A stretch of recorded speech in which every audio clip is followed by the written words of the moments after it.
kufanya.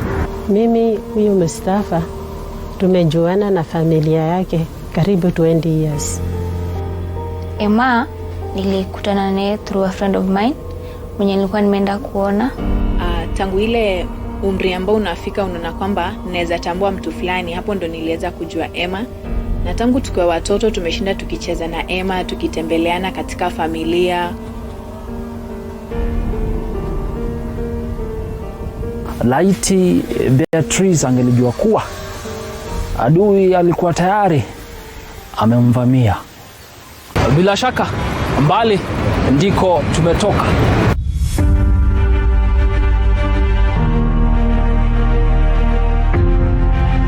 Jina langu ni Samuel J. Wainaina. Niliingia katika nyanja ya wanahabari ili niweze kubadilisha fikra na maoni ya watu, haswa katika mambo yanayowahusu. Kisa cha ukosefu wa maji kaunti ya Nairobi kutokana na ufisadi wa baadhi ya wahusika wakuu kilibua hisia za upekuzi kwangu. Kila ninapoamka, kazi yangu huwa ni kutafuta majibu, nikiwa na matumaini kuwa watu watajikakamua kupata suluhu za matatizo yanayowakumba. Jamii ambayo watu wanaelewa ni yapi yanayojiri. Kazi hii ni yenye changamoto zake. Kupekua huibua hisia tofauti, haswa kutoka kwa wahusika wakuu.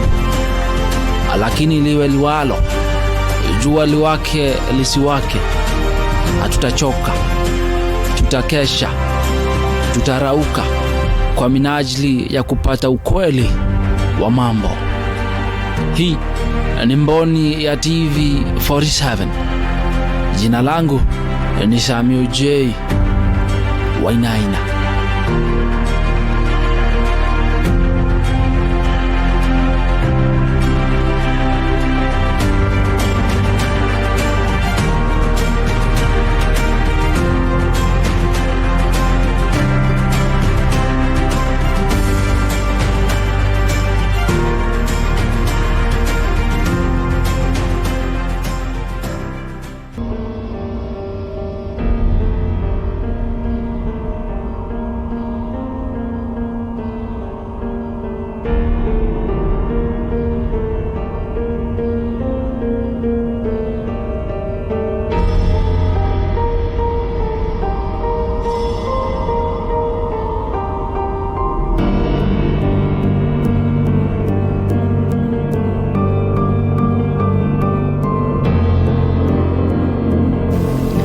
So saa hiyo tukapiga nduru, watu wakajaa boma, tukachukuana tena na huyo tu pikipiki kwenda station, kwenda kuambia maaskari tumepata mwili.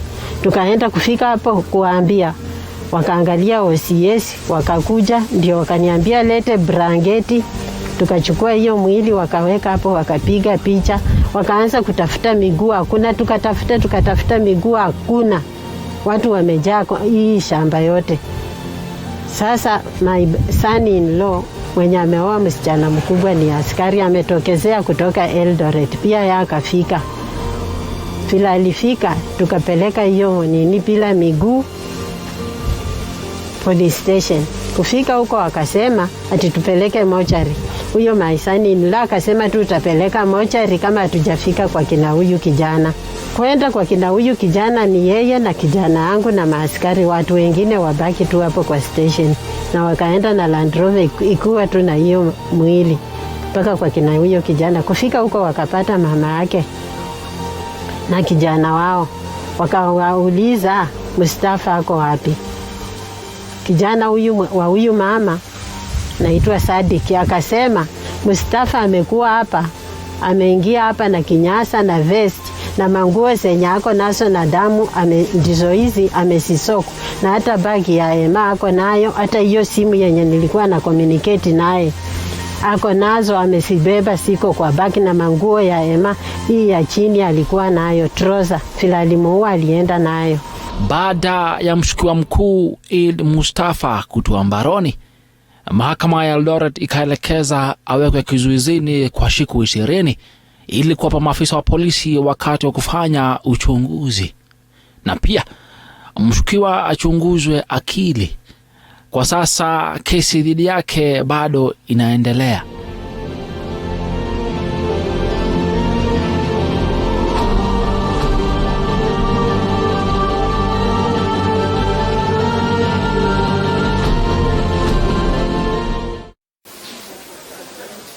Suspect will be remanded in custody for 20 days pending the investigations in the matter, and then a order that is taken to hospital for treatment.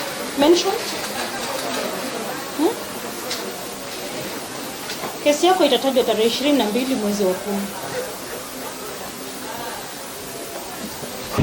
Tumekuja hapa kotini kwa kesi ya Mustafa ya mauaji ya mtoto yangu Emma Wanyota Makinia.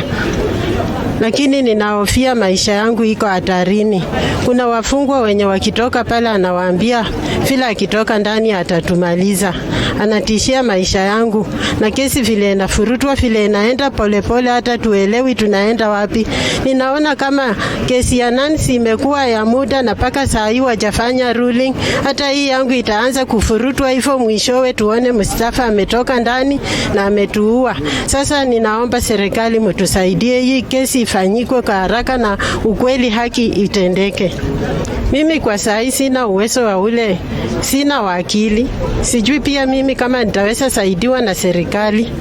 Mahakama imetuambia leo tena tuende 1 week turudi, na vile tunarudi ni pesa.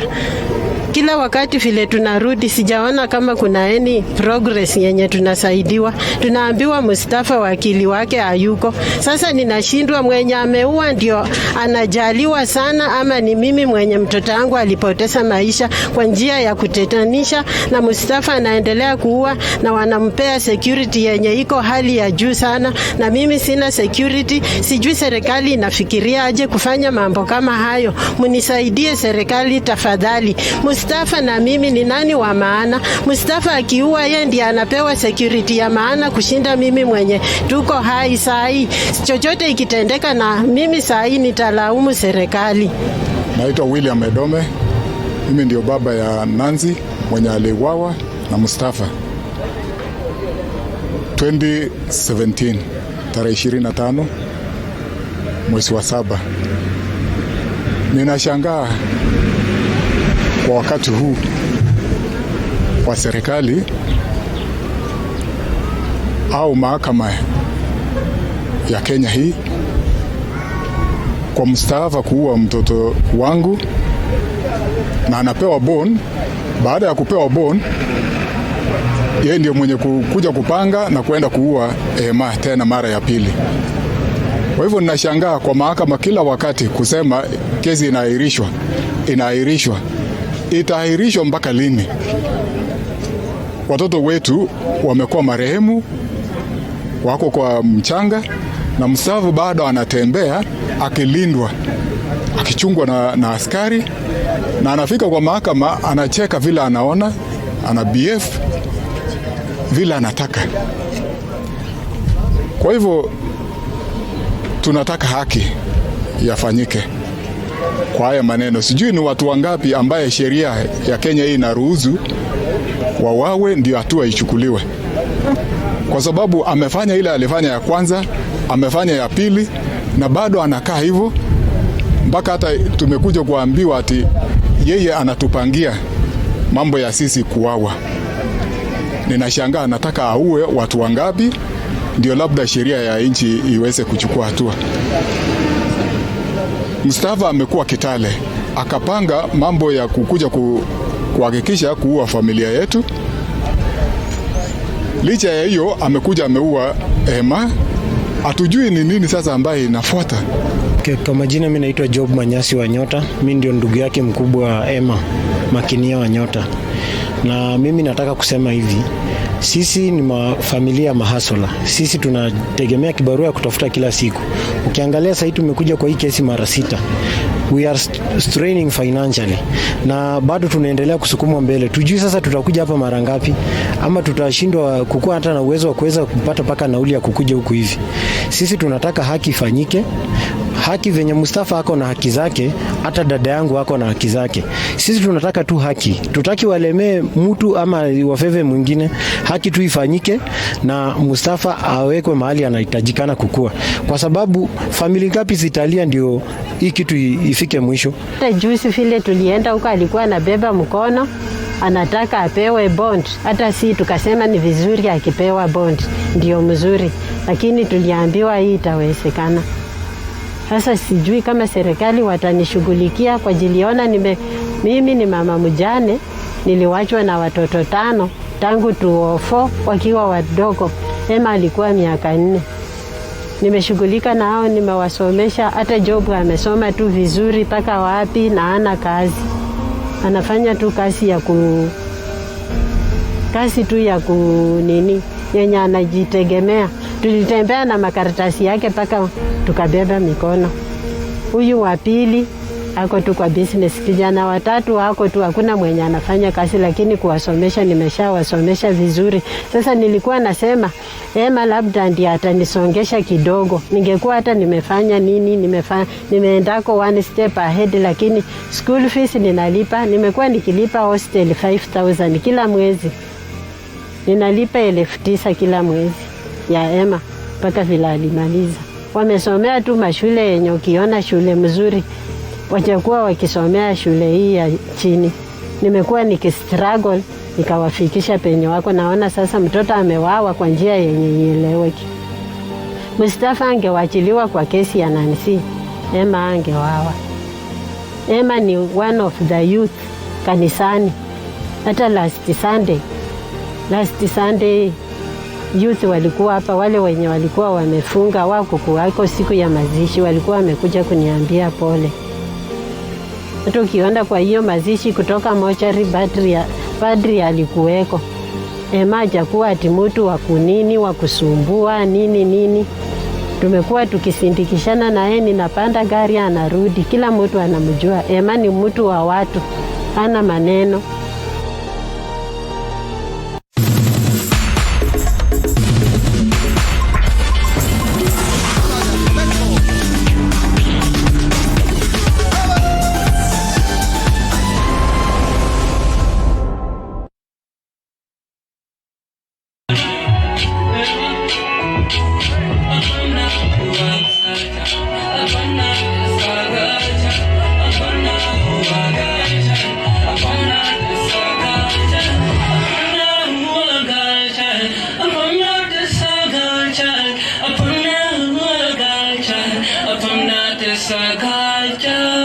Mwigizaji na pia mwanaharakati wa haki za jamii na wanawake Nyokabi Macharia akasema yaliyokuwa moyoni mwake katika mahojiano ndani ya Maisha Magic East.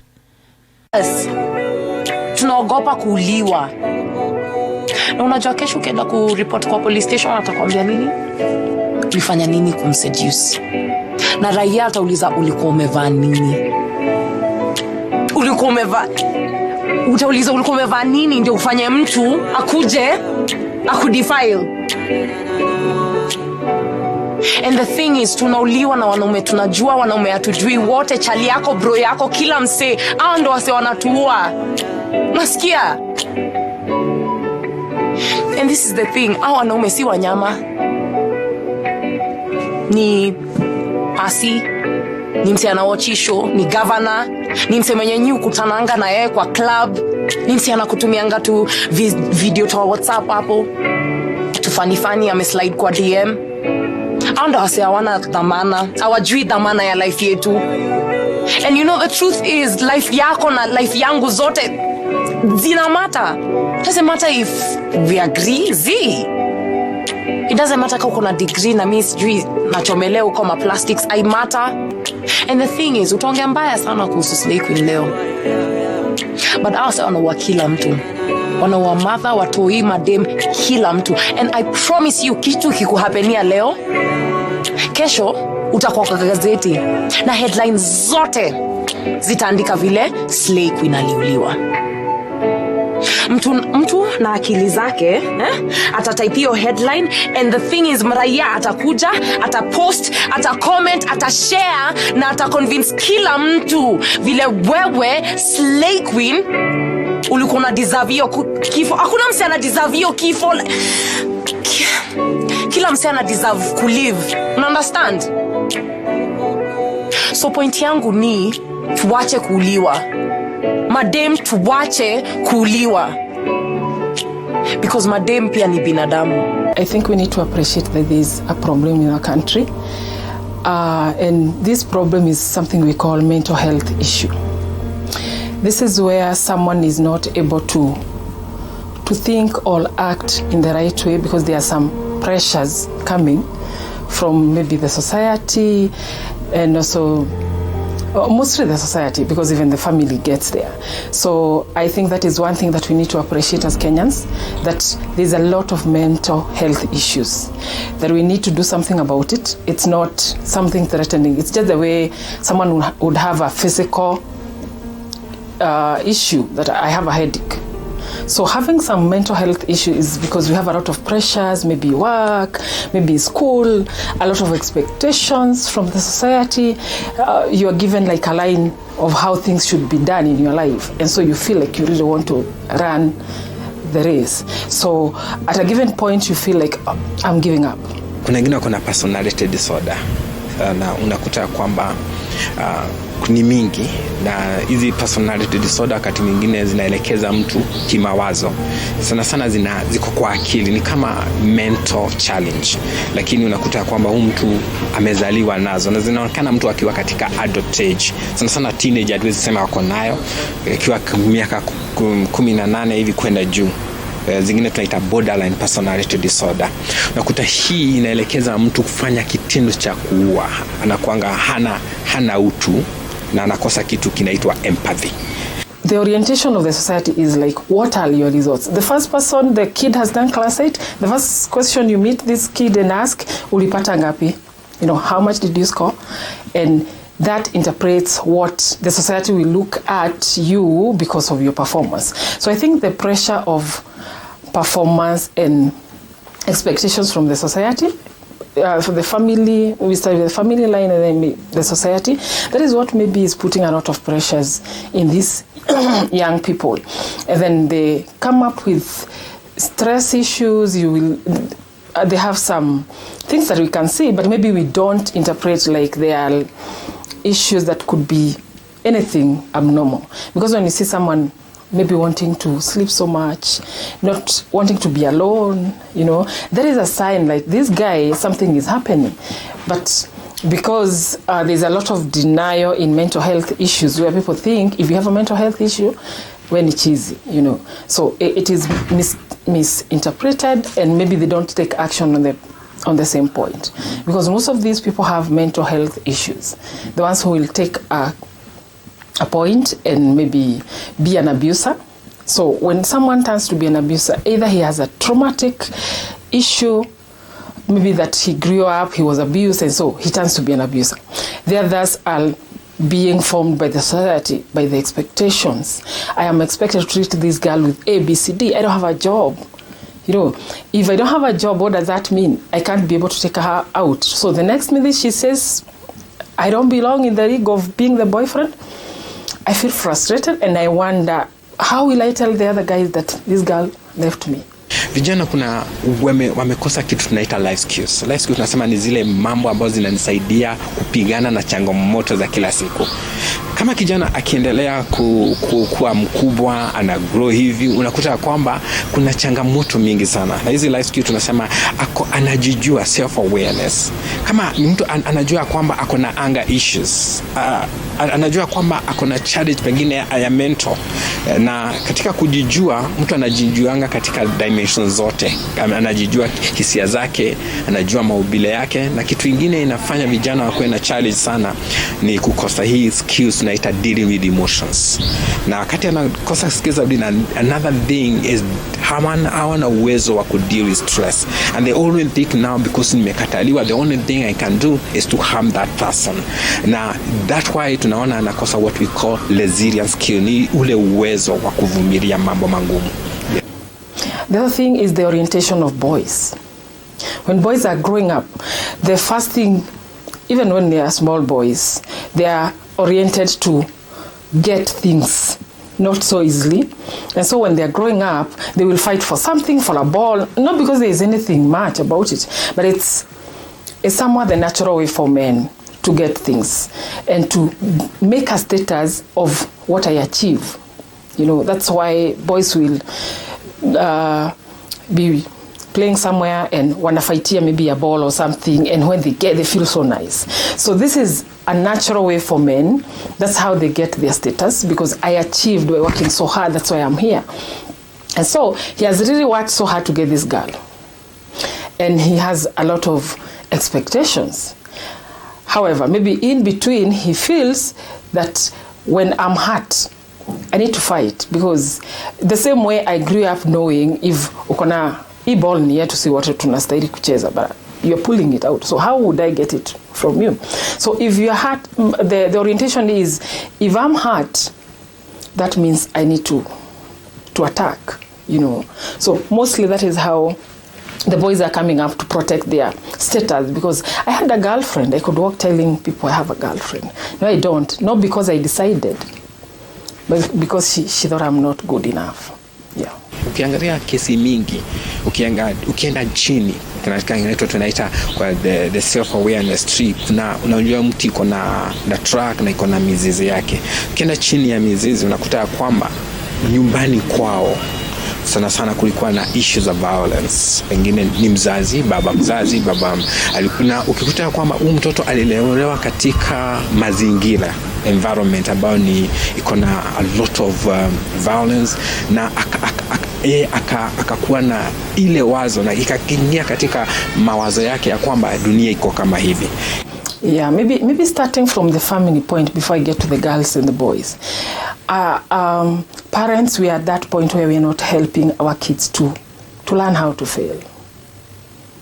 It has become about achievement, and if you're not achieving, you are sidelined somehow. It might not be very physical, but somehow you feel I didn't perform to a given expectation. So if my brother performed better or my sister, he's looked at a different, better level than me. So I think for parents, the first most important thing is to help our kids understand the language of failure, because failure is there in the world, and at a given point we'll fail. So it just needs to help them. Yes, if you're not able to achieve this, that's maybe she's not meant for you, or maybe if it's the exam. There are those who are meant for books. That one works. There are those who are not. Na katika kuna theory ya psychology tunaita social learning theory. A man can see, a man can do, nyanyi anaona, anafanya. Kwa hivyo unakuta kwamba pengine hii mambo alitoa nyumbani, akakuwa na malezi. Kitu kingine ya pili ni madawa ya kulevya. Kwa hivyo lawama tuwezi patia mzazi. Sasa tunaona ya kwamba pengine kijana ukiangalia sana ameingia sana katika mihadarati, unywaji wa pombe katika njia haiwezekani, na pia unakuta kwamba pengine hata watu wenye anatembea na wao marafiki na mafias wake ni akina nani. Kwa hivyo tukiangalia kwa udani na tukiangalia katika ile hali pana zaidi, unakuta kwamba hatuwezi tuweka lawama kwa kitu kimoja. Kwa hivyo ni lazima tuangalie, na katika hiyo kesi ni lazima uangalie kidani mtu amelelewa aje.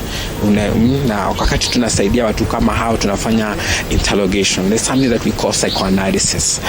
Tunaangalia alilelewa aje. If a girl says no, let it be. You know, she's not meant for you, and there are so many others. So I also think with the boys, arrange your expectations in place. You are in this relationship. What are your expectations? The real expectation is the relationship might end up in marriage or in whatever you have talked about, the two of you, or not. Those are two realities. So see them even before you get to the relationship. So if it doesn't work, let it be. Because one, even if you kill the girl, you have killed yourself in a given way. You'll maybe in jail for the rest of your life. So you have died with with the girl. So for the girls, what I would also say to the society also, I think they are pushing the girls to that extent of, you need a given kind of a class of a man. I remember when we were dating, and it didn't matter. You know, you saw the potential of the guy, not what they have. But that is what we are missing, even as parents. Maybe when the girl comes and says, this guy, we encourage with him, and maybe I'm pregnant and maybe want to get married, and the parents feel like, how do you do this? You know, at least you would have gotten someone who can give you something. But when you see the potential and encourage our children to be at their age, be at a given point, I think that would help them look at relationships in a different way, whereby it's not about what I'm getting from the relationship, what am I giving in the relationship? Because mostly we see what we are getting out of the relationship than what we are giving in the relationship. Yeah. So I would say to the girls, look at the potential. Don't look at what you can get out of this guy and maybe also the expectations. Where can we see something we call the first thing is, am I proactive in this relationship? What is my take in the relationship? The next thing is, do I have an end in mind? Can I see where we are going in the relationship? Can we talk about it before?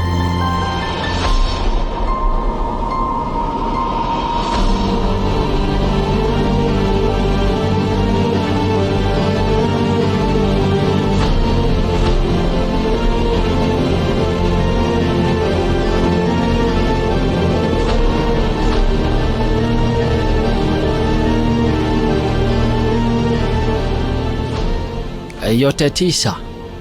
10. Jamii ya Kenya ina mengi ya kutafakari. Ipo shida na ni jukumu la kila mwananchi kuchangia katika shughuli za kutafuta suluhu. Jina langu ni Samuel G. Wainaina.